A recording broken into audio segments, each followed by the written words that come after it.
खबर पाकिस्तान से। साबिक पीएम इमरान खान ने पाकिस्तान के आर्मी चीफ आसिम मुनीर पर हमला बोला है। पाकिस्तानी आर्मी चीफ ने कहा कि दुश्मन जैसा सलूक कर रहे हैं। इमरान खान ने इल्जाम लगाया है कुछ लोग मुझे कत्ल करने की साजिश कर रहे हैं। इमरान खान ने एक बार फिर इसे दोहराया।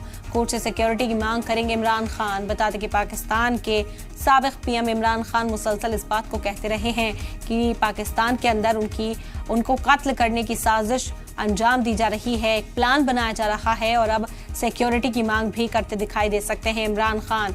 बड़ी खबर है इस वक्त की, लगातार सरकार से उलझते हुए नजर आ रहे थे और अब पाकिस्तानी आर्मी चीफ पर उन्होंने निशाना साधा है।